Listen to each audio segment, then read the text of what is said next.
সম্পদ দান করেন। উদাহরণ কি?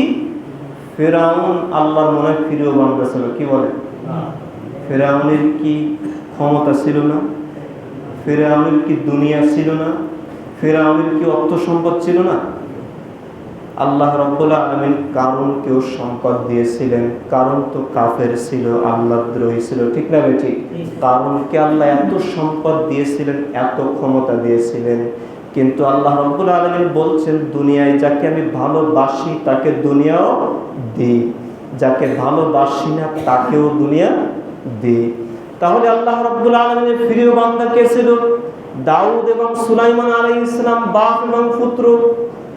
দাউদ আলাইহিস সালাম, সুলাইমান আলাইহিস সালামের সম্পদ ছিল কিনা? কথা বল। ক্ষমতা ছিল কিনা? রাজত্ব ছিল কিনা?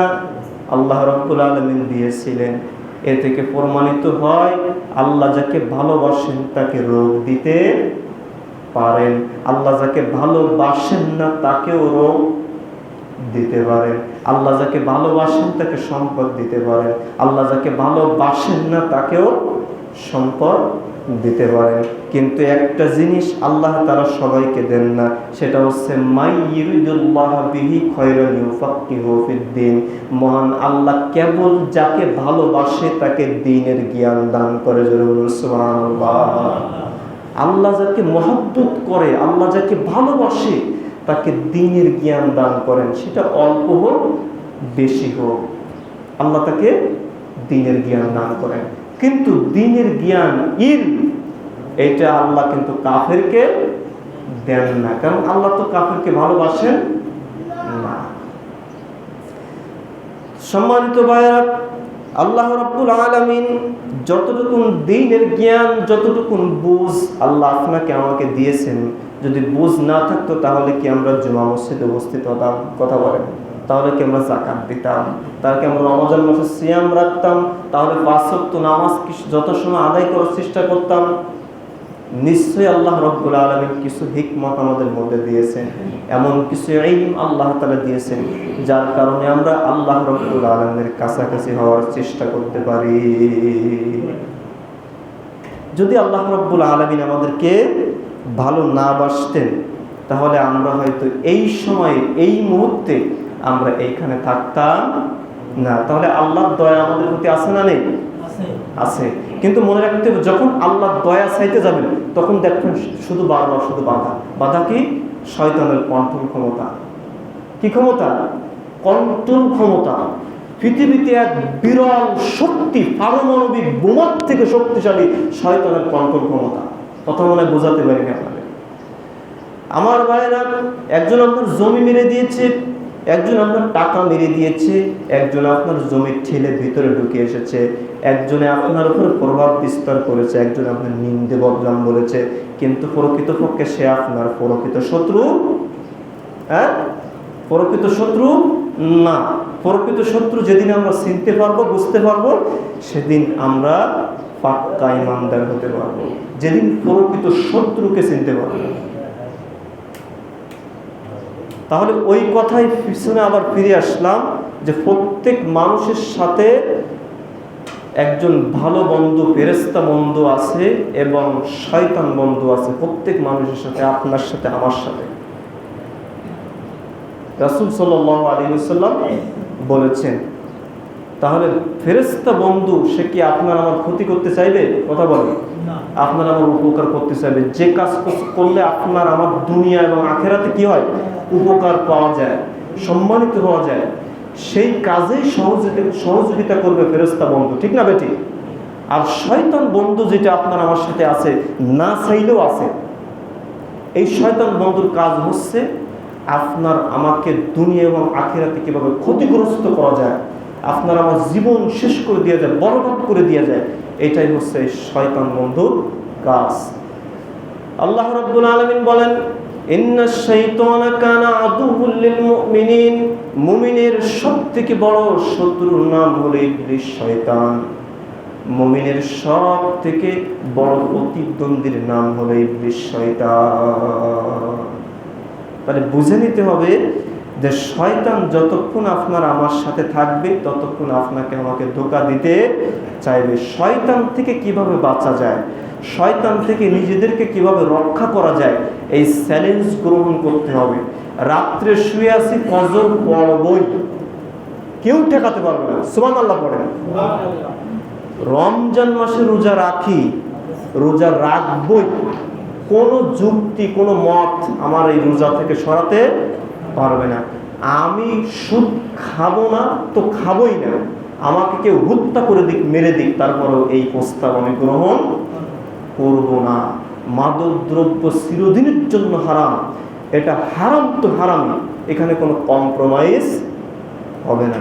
পৃথিবীতে এগুলো কিন্তু আপনার আমার জন্য কোনো কল্যাণ বয়ে আনবে না, ভালো কিছু আপনার আমার জন্য আনবে না। তো সম্মানিত হাজিরিন, তাহলে আল্লাহ রাব্বুল আলামিন যাকে ভালোবাসেন তাকে কি দান করেন বলেন তো? মাইয়ুরিদুল্লাহু বিহি খায়রান ইউফাক্কিহু ফিদ্দীন। আল্লাহ যাকে ভালোবাসেন তাকে দ্বীনের জ্ঞান দান করেন।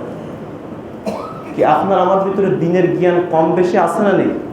না থাকলে কি এই রাস্তায় আমরা আসতাম? কথা বলুন, আসতাম না। হয়তো কিছু না কিছু আছে।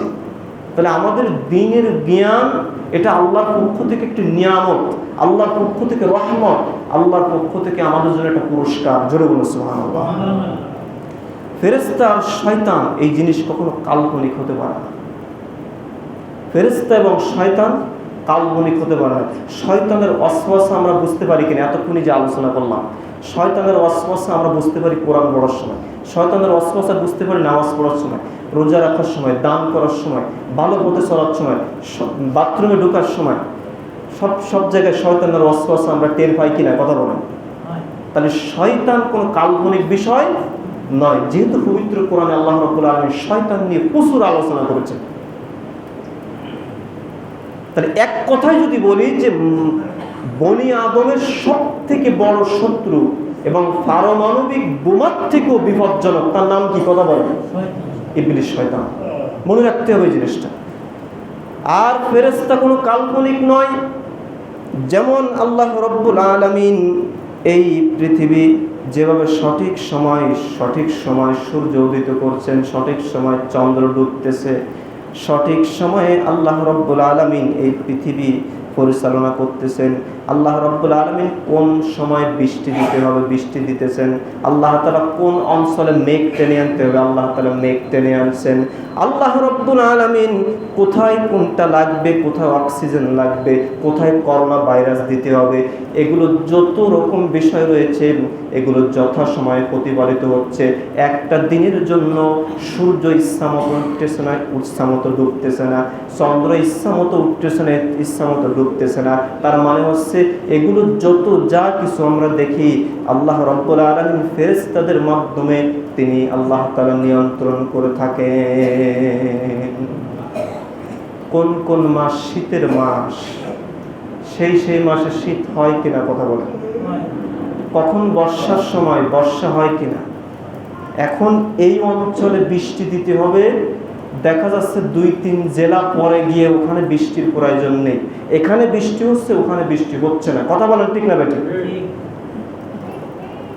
অক্সিজেনের প্রয়োজন আছে, অক্সিজেন আল্লাহ রাব্বুল আলামিন দিতেছেন। আল্লাহ রাব্বুল আলামিন কোথায় কোন রোগ ছড়িয়ে দিতে হবে সেখানে সেই রোগ ছড়িয়ে পড়ছে, ঠিক না বেঠিক? তাহলে এটা মানুষের পক্ষে, কোন রাষ্ট্রপ্রধানের পক্ষে এইরকম সূক্ষ্ম সুচারুরূপে পৃথিবী পরিচালনা করা সম্ভব নয়। জোরে বলুন সুবহানাল্লাহ। এটা একমাত্র আল্লাহর পক্ষে সম্ভব, একমাত্র ফেরেশতাদের মাধ্যমে পরিচালনা করা সম্ভব, অন্য কোনো মাধ্যমে এত সুন্দরভাবে পরিচালনা করা সম্ভব না। তাহলে সম্মানিত হাজিরিন, আল্লাহ রাব্বুল আলামিন বলছেন যে কয়েকটা কারণে মানুষ কতটা ঘৃণিত অবস্থায় পতিত হয়। যেমন পৃথিবীতে মানুষ, যেমন রাসূল সাল্লাল্লাহু আলাইহি ওয়াসাল্লাম মেরাজে গমন করলেন, মেরাজে গেছিলেন কিনা? তো মেরাজে যখন জাহান্নামের ভিতরে তিনি উঁকি দিলেন তো দেখলেন যে একটা শ্রেণীর শরীর থেকে, লজ্জা স্থান থেকে দুর্গন্ধ বের হচ্ছে। শরীর থেকে দুর্গন্ধ বেরো এক জিনিস, আর লজ্জাস্থান বরাবর দুর্গন্ধ বেরোনো আর এক জিনিস, ঠিক না ঠিক? তো রাসূল সাল্লাল্লাহু আলাইহি ওয়াসাল্লাম বললেন, ব্যাপার কি? আমার কাছে মনে হচ্ছে যেন শরীরের নির্দিষ্ট কোনো স্থান থেকে এই দুর্গন্ধটা ছড়াচ্ছে। তখন ফেরেশতা জিবরিল আলাইহিস সালাম, রুহুল আমিন, আরবিতে রুহুল আমিনও বলা হয়, তিনি বলছেন যে এরা দুনিয়ায় জেনা করত, প্রচুর জেনায় আসক্ত ছিল, এই জন্য তাদের লজ্জাস্থান বরাবর দুর্গন্ধ, পচা গন্ধ বের হচ্ছে। চিন্তা করে দেখেন, দেখা যাচ্ছে যে পাথর মেরে দিচ্ছে, রক্তে আপনার ভরে যাচ্ছে, পাথর মেরে দিচ্ছে মাথা বরাবর, মাথার আপনার খুলি চুরমার হয়ে যাচ্ছে, আবার মাথা ঠিক করে দেওয়া হচ্ছে, আবার পাথর মেরে দেওয়া হচ্ছে। তখন রাসূল সাল্লাল্লাহু আলাইহি ওয়াসাল্লাম বলছে, কারণ কি? এ কোন প্রকার শাস্তি, কি ধরনের শাস্তি? তখন বলছে আল্লাহর রাসূল সাল্লাল্লাহু আলাইহি ওয়াসাল্লাম, এরা হচ্ছে তারা যারা ফজর না পড়ে ঘুমিয়ে থাকতো। কি না পড়ে বলেন তো? ফজর না পড়ে। কষ্ট পাবেন না, কষ্ট পাওয়ার কোনো বিষয় না। ফজর না পড়ে এরা ঘুমিয়ে থাকতো। শয়তানের প্রভাব, কন্ট্রোল ক্ষমতা এদের উপরে ছিল। শয়তান বলতো যে এখন শীতের মৌসুম, লেপের ভিতরে সুন্দরভাবে শুয়ে থাকো, আরাম করো, আর যত খুশি আরাম করো, তোমার রাতের ঘুম এখনো পূর্ণ হয়নি। নাউজুবিল্লাহ মিন যালিক। শয়তানের এরকম প্রভাব, কন্ট্রোল ক্ষমতা আছে না? এই কথা বলে আছে। আবার দেখেন, এখানে আমরা ধরা পড়ছি, আমরা আলেমরা, এক প্রকার আলেমরা কিরকম, ওই পাথর মারার সময় তখন আবার